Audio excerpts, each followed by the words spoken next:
Distinguished participants and my dear students, a very good afternoon to one and all. At the outset, I extend an hearty greetings on behalf of IIMT Group of Colleges, Greater Noida, and wish you all a very good health and safety during this pandemic. It's a great pleasure and honor for me to welcome all of you for the online lecture series organized by IIMT Group of Colleges, Greater Noida. The objective of these online lectures is to provide a platform for the students to understand the basic principles and concepts in every subject, thereby helping students to gain complete knowledge as well as to provide an opportunity for the needy to study online, in particularly through open entry and alternate pathways. IIMT Group of Colleges, Greater Noida, was established in the year 2004 with the objective of transforming the young students to professionals with ability to lead in the present dynamic world. We at IIMT committed to provide an excellent work culture and modern state of infrastructure for imparting high quality education and research for the students so that they can help and learn, develop the best ability and passion to work wisely, creatively, and effectively for the betterment of mankind and society. We have a team of highly qualified, dedicated, core teaching faculty to produce a good generation for the future. Today, we are one among the top reputed institutions in the northern region providing excellent education and research. Dear students, today's education is imparting knowledge, but it is not able to develop skills. It is trying to build character, but it is not able to develop creativity. The gap between the college education and practical life is constantly increasing. This situation hinders the development of both society and the nation. So where is the deficiency? Where is the gap? And where is the problem? In fact, the real game here is about the methods of teaching and learning. It's about teaching learning processes. It is about the curriculum. The real game changer here is a teacher, a qualified, trained, passionate, affectionate teacher who loves his passion can shift the paradigm of the entire education system. The role of society, government, colleges, and teachers themselves will be very important in it. This time of lockdown has brought a golden opportunity to students, teachers, and parents. Everyone has an unlimited time, and lab is like a home, and all the resources of the world is readily available on the internet. We at IIMT believe not only in academic excellence, but also in the overall development of our students. With high moral values, our students blend professionalism and sense of social responsibility so as to be recognized as a dutiful citizens of our country. Our mission is persistently to engage ourselves to generate and preserve knowledge, understanding, and creativity by conducting high quality educational and research activities that benefit students, scholars, and communities across the nation. To achieve this, the institution has adopted practical-oriented and student-centric teaching and learning policies that help our students in achieving excellence in professional career. I would like to convey my sincere gratitude to our management, in particular, our managing director, sir, Sri Mayank Agrawal, who always support and inspire us to organize such lectures for the students across the country. So, without taking much time, let us discuss the important topic of our today's discussion, that is fats, and oils. Fats and oils, what do you mean by that? They are nothing but the triglycerides. And these fats and oils are naturally occurring substances. They have been very essential for the normal metabolic processes, which without which we cannot live.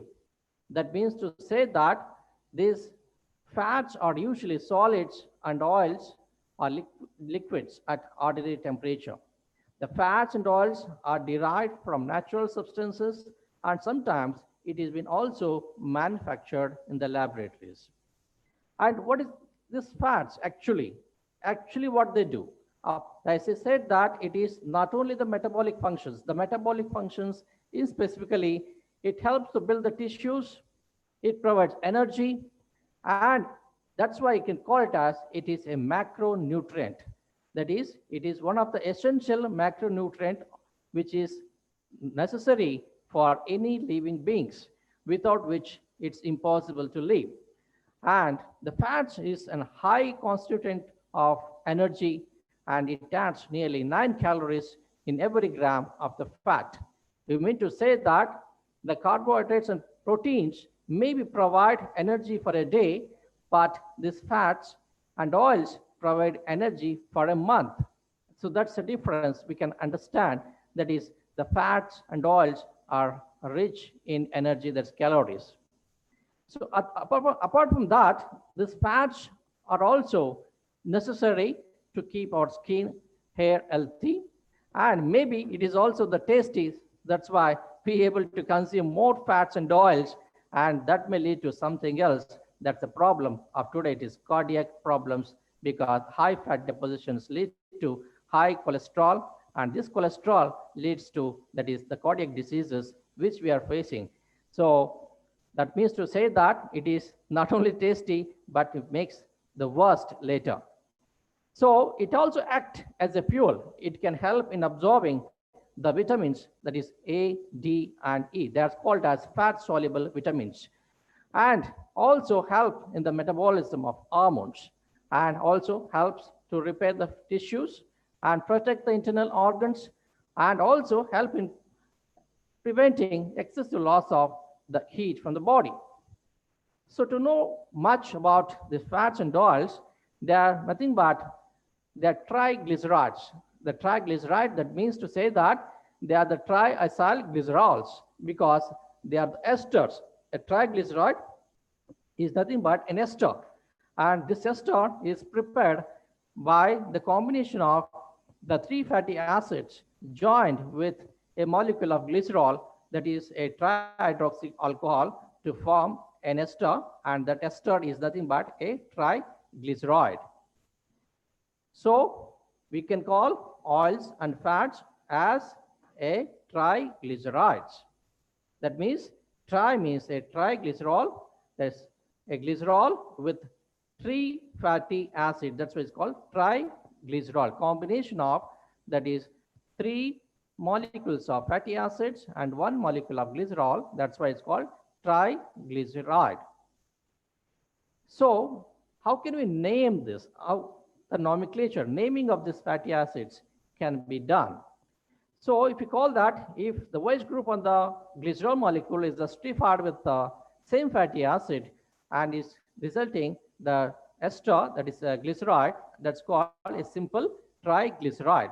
And this simple triglyceride, the component of fatty acid is the same, because the 3 molecules of fatty acids, that is the 3 molecules of the same fatty acid, has been combined with the glycerol and is called a simple triglycerol. Next is, it can be, the simple glycerides can be synthesized in the laboratory, which are natural, not occurring in nature. So this, if the naturally occurring fats and oils, they contain more than 1 fatty acids, and that's why the fatty acid components are different in this triglyceride, and that's why they're termed as mixed triglyceride. So the 3 fatty acids are different. Maybe one is oleic acid, maybe another is oleic acid, linolenic acid, or stearic acids. We call it stereooleo-palmitin. So that's called a mixed triglyceride. So we can see that a simple glyceride, it is consisting of the stearic acid, all the three molecules of this is the stearic acid that's called tristearine ester, we call it as. We no more call it as, it is a fatty acid, it is ester. So the fatty acids are obtained from the hydrolysis of these esters. That is triglyceride. Triglyceride, when we hydrolyzed, that is in the body, how the triglyceride is going to hydrolyze? This triglyceride, so in the presence of an enzyme in the body, that lipase, it's going to hydrolyze these esters, the triglyceride, and converts into a molecule of glycerol and these three molecules of fatty acids. And these fatty acids are free and freely generated in the body, and they can provide all the functions what have been described earlier. So I could say that the simple glycerides are manufactured, they're not naturally occurring, and the mixed triglycerides are naturally occurring in oils and the fats, that is from animals and plant sources. So what else? They say that they are obtained from natural sources, that is animal and plant sources, and this usually the fats or solids, that is mainly, and those obtained from plant origins are oils. So therefore the animals sources, they are called as the fats, and vegetable sources they call oils. And the composition of these oils and fats vary depend upon the plants and animal sources. Even if the same triglyceride obtained from two different sources, maybe the plant or animals, and the variations is, of course, in the structure of the component, again, it varies. For example, you can say that the lard, what we obtain from the corn fat, is more highly saturated than the same lard what we obtain from peanut. So this is the way that even the resources, the source where we get, and the same components will be, the composition is going to be varied. The same example, you could again say that the palmitic acid is the most abundant of saturated fatty acids, while oleic acid is the most abundant unsaturated fatty acids. Maybe the next I'm going to take up, that is what we mean by saturated fatty acids, and they are unsaturated fatty acids. So the types of fats, we know that the types of fats or oils are both the same. I mentioned here on the fats, but it includes oils also. The types of fats, it includes unsaturated fat, saturated fats, and trans fats. So what do you mean by this unsaturated? Why to know about more about this unsaturated fats? Because as we human beings are completely dependent on these oils and fats, we consume every day, without which no human being living in this world today. So, but we are not knowing much about what you mean by what we are consuming, and this is right or not, and what is good and what is not. So the unsaturated fatty acid, these oils and fats, and they consist of both unsaturated and unsaturated. The unsaturated fats, they're found in the plants and fish, and these are neutral and they're beneficial to us, that is art and health. Thereby it promotes health. And these unsaturated fatty acids are liquid in room temperature, and you could say a lot of examples what we are consuming today. It is olive oil, mustard oil, sunflower oil, peanut oil, and many more. And these are we normally consuming, and maybe they are good, but excess may lead to something else, which we should be worried later. And these unsaturated fats, again, they have been consist, either we can again subclassify, either it is mono-unsaturated, that means it contains only one unsaturation, and maybe that can be found in most of this oil, peanut, canola, avocados. And these unsaturated fats also, they are polyunsaturated. That means more than one double bond, that is unsaturated, and they can poly, and these polyunsaturated are much more better for health, and they are found mainly in most of the vegetable oils. So why these unsaturated fats, or you can say again we subgraded into monosaturated and polyunsaturated, and we could say that these polyunsaturated are much more beneficial. The reason is because these are easily digestible in the body and they can be converted into energy very easily and thereby dissolves. Whereas the other that is more saturated and the more problems. So that could say that that's why important that whatever we consume, the oils and fats must contain the most it should be unsaturated fatty acids. And example, we could say that omega-3 fatty acid, it is one of the most polyunsaturated which we found in jellyfish and oily fishes like tuna and salmon, which is again contain vitamins and E or D, which is quite beneficial rather than other polyunsaturated fatty acids. Again, this all oils are fats, but not all fats are oils. So that's what we could say sometimes. That's why oils are fats, but not all fats are oils.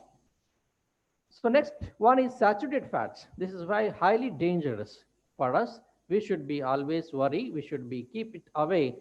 Those oils are the fats what we consume which contain the saturated fatty acids. We must always to be keep it away for the consumptions. And why?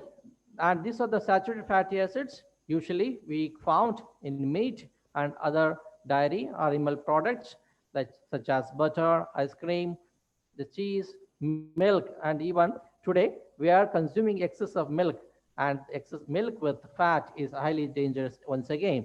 And maybe the milk with non-fat, maybe the skim milk we can call it as, that is going to be useful. So that's why eating too much of saturated fat can rise to blood cholesterol level and increase the risk of heart disease. This is the point we should be worried. That's why I should say that consumption of excess of oils and fats, in particularly the saturated one, can lead to cardiovascular diseases, that is heart diseases, and that is the highest rate of mortality in today's world. What we are fearing today, it is about the corona. It is more than coronavirus. It is the cardiovascular diseases killing more than that, maybe 10 times more than this corona today. What we have been, that mortality is due to cardiovascular diseases. And you could say that that's why even the corona is also, it is affecting those people who have already cardiovascular diseases. And that's why we could say that in present context, so think about what we consume in our daily life and which way we are leading and how we can lead our life for to live normally. So I can say that that's the way the contribution of these oils and fats, and that is through saturated fat or oil. And I already said that they are saturated fats are usually solids at the room temperature that we could usually find.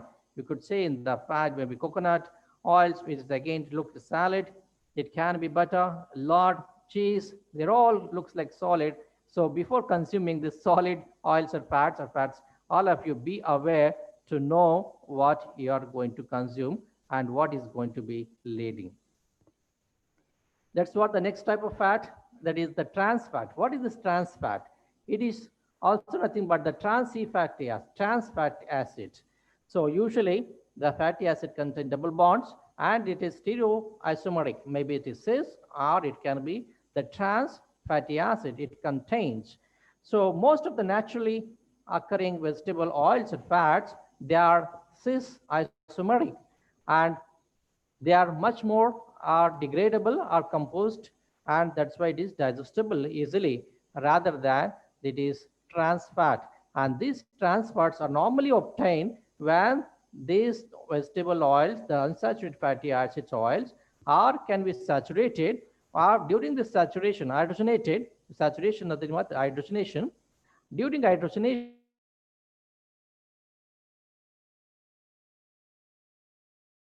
that is trans isomeric form, that is meaning that hydrogen atoms are added to the fat molecules, so they remain solid at room temperature.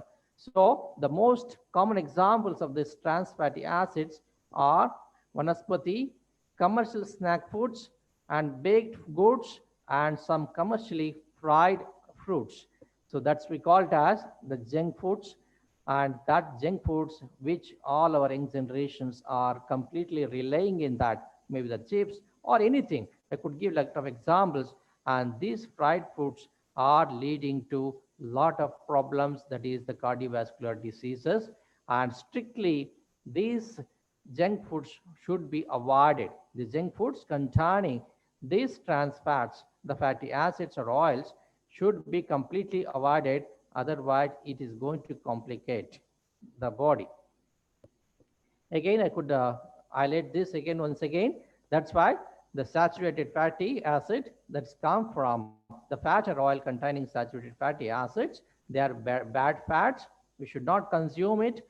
They contain, that is the cholesterol, total cholesterol, and it also contains low density lipoprotein cholesterol, and which can deposit in the tissues, and definitely that is cardiovascular disease, heart attacks, and all these are lead to this. That's why you should completely avoid any oil or fat which you are consuming it, which is containing large amount of fatty acids. And the very bad fats, maybe it is the trans fatty acid. That's why that any fried things which we are consuming, it's the junk foods, what I call it as, they all consist of this trans fatty acids, and that should be strictly avoided because they contain, that is low density lipoprotein cholesterol, which is higher in compared to high density lipoprotein cholesterol. The good fatty acids I already mentioned, that is those oils and fats which contain unsaturated fatty acids, and particularly that is multi-unsaturated fatty acids and poly-unsaturated fatty acids, which have high content of total cholesterol, that is high density lipoprotein cholesterol, and which is good for health, which is to be consumed. And that's what I've been just summarized again, that is the low density lipoprotein cholesterol, and that's why they should contain, that anything we consume it, it must be high density lipoprotein cholesterol, and this should be lesser in content of low density lipoprotein cholesterol, which is best for our heart. And normally this healthy person consumes around 25 grams per day of total fats and oils, and can be keep changing these oils. And you should always opt for rich in multiple unsaturated fatty acids, and you should always check the labels which you have been purchasing to consume. And these are the fats you should avoid, and they contain high content of fats, maybe the palm oil, soya, and even the biscuits also they contain because of these fatty acids. And particularly India, we are consuming the lot of palm oil because which is economical and it has been cost. Because of that, we have been importing a lot of palm oil from Malaysia, and maybe which is one of the cheaper, and we consume it to the larger extent, and that's why again the poor population has been leading to most of the cardiovascular diseases, and we should try to avoid. We should again, in other part of the, this again consumed in southern part of India, they consume a lot of this coconut, and they should be aware that excess of coconut also been leading to this kind of cardiovascular diseases. And also we are consuming a lot of animal fats, maybe the meat, maybe the dairy products. We should also think of consuming these fats in our daily life. Next one, that's the same thing. I've been to say that what to choose, how to maintain our health, what kind of oils is better for our consumption, and what are the prevention remedies we should take. So I could say that the bad cholesterol, we should, it contains LDL cholesterol, that is low density lipoprotein cholesterol, and good cholesterol, it is protecting our health, that is high density lipoprotein cholesterol. And these fried items, you could say that this is the fried, and everyone we consume it, we love it because it's tasty, and but it also makes us worst later and the later part of the life. That is, you can say that all these fried items, they're overeating and they convert into saturated, and again it's also carbon acidity, And the acids, they have been, these fried items contain a lot of these fatty acids converted into the acids, and that's why it's creating most acidity and destroy a lot of the layers of the stomach. And this is the way to choose this cooking oils. They are good cooking oils. These are the one we try to think and always depend on this to at least to maintain our health. Canola oils, flaxseed oils, peanut oils, oils, fish oils, sunflower, rice bran, and these are the good oils which we able to choose and our consumption. And this is the better to avoid. They have been are margarine, butter, palm oil, cottonseed, and coconut oils. You should try to avoid. And always think for better option, that is we consume because pure desi ghee, again it contains most saturated. Try to avoid, replace with cow ghee.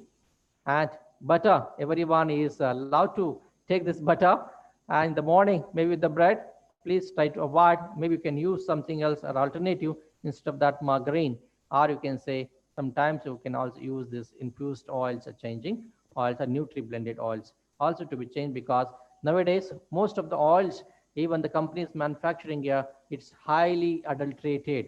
And we should always think again, and I'm going to discuss about these things at the in the later part of the study, how these oils have been adulterated, how to analyze it, how to determine, how to find good things. And that I'm also going to discuss in the later part.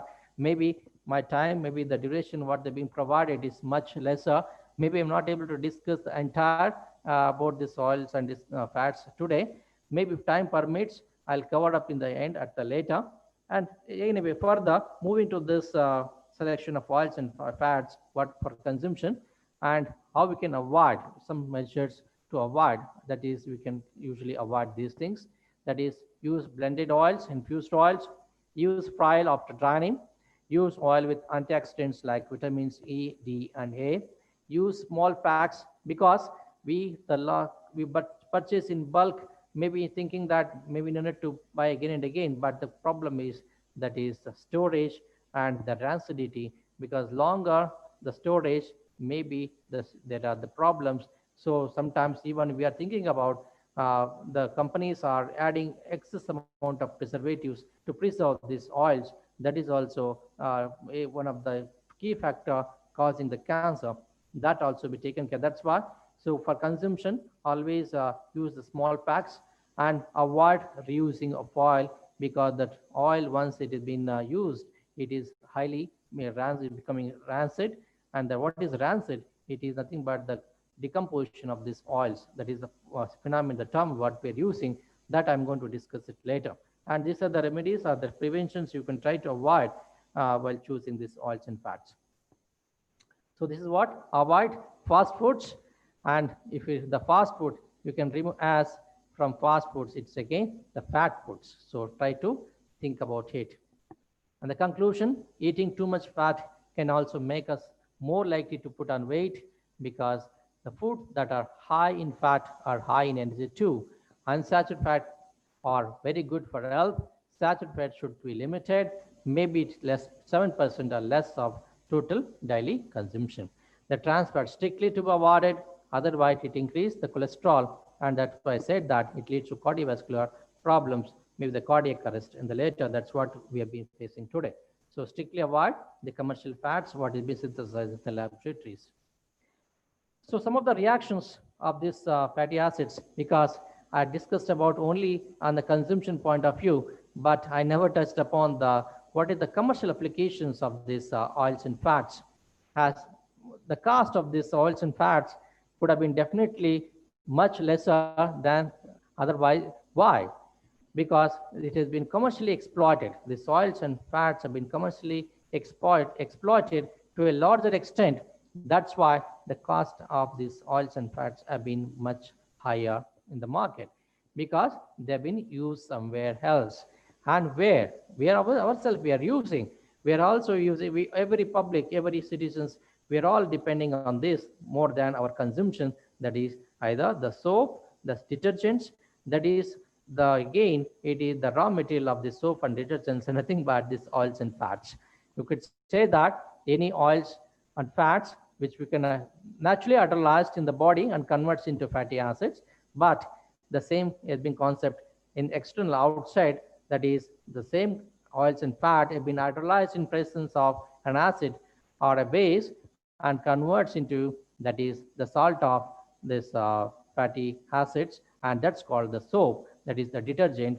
And this potassium salts of carboxylic acid, fatty acid, is nothing but the soft soap, and that's we are all using. And the hard soap is sodium salt of these fatty acids. Maybe this is one hydrogenation.